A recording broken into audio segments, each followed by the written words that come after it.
السلام علیکم ګرانو دوستانو. په دې نن ویډیو کې به تاسو ته د مسنجر دا مشکل پرابلم حل کوم چې دا څنګه کولی شو چې موږ دا مسله حل کړو. لکه موږ چاته میسج لیکو دلته فیلډ ورکوي بلاکټ شوی وي، موږ پسې دا وګورئ تاسو ته ښکاري چې میسج فیلډ کوي سینډ فیلډ. نو تاسو به دې نه سکرین شوټ وباسئ دغه ځای نه داسې میسج به وکړئ سکرین شوټ به ترې وباسئ. ما الریډي وویستو یا څه ورته لیکو هر څه ډېرو کسانو ته دا پرابلم ورکوي سینډ فیلډ لکه بلاکټ وي دا کپ نه یې هیلپ سینټر نه. نو دا به موږ واپس هیلپ سینټر نه څنګه انیبل کړو. ټولو نه مخکې موږ یو بروزر له راشو. بروزر له چې راشو بروزر سرچ کې به ولیکو facebook.com خپل اکاونټ به کولو کوئ.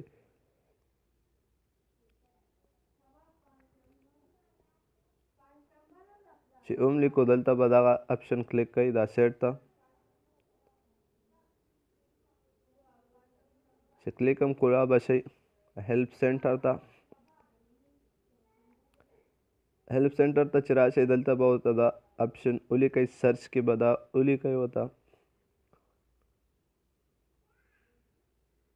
سپورټ انبکس هم لاندې دی. دلته به سرچ کې ولیکئ لومبی به ولیکئ مای میسج فیلډ مای میسج فیلډ به ولیکئ سوري هغه دې راواخلو. نو تاسو به دا کلیک کړئ مای میسج فیلډ ټو سینډ آن فیسبوک. نو دا چې کله راوخلو دا لینک به زه ډسکرپشن کې ورکړم تاسو به اتومیټک دې ځای ته راځئ. نو دلته به دس فرام کلیک کړئ. دا چې کله کلیک کړئ دلته به راشي تاسو ته به دا پیج کولاو شي. دلته به ډسکرپشن ولیکئ ډسکرپشن زه لیکم تاسو ورته ګورئ. پلیز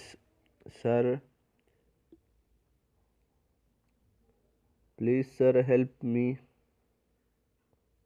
دا به ورته ولیکئ انګلیش کې this account for me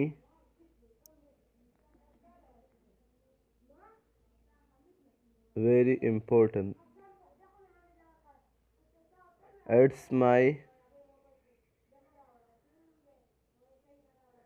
my business account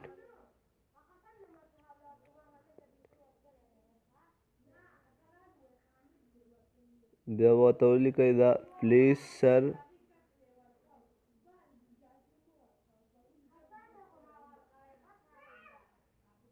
بیا به ورته ولیکئ پلیز سر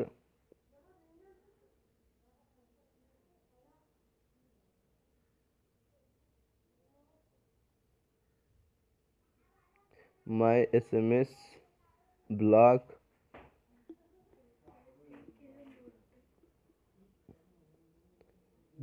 it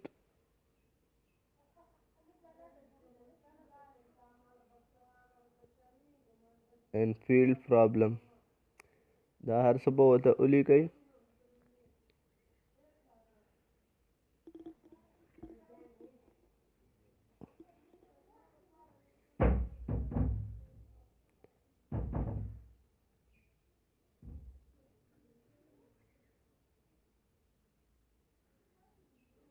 or unblock my message block it دا چې ولیکئ نو دلته چې کوم تاسو سکرین شوټ وباستو چوز فیل دا به کلیک کړئ. دلته به هغه سکرین شوټ چې کوم فیلډ مسله یې ورکوله میسنجر کې موږ ویستو هغه به دلته ورکئ. دلته چوز فیل کې چې ورم کو نو بس تاسو به دلته بیا ښکته چې کوم دی سینډ به کوئ تاسو ته به داسې راشي تھینکس فار فیسبوک فیډینګ.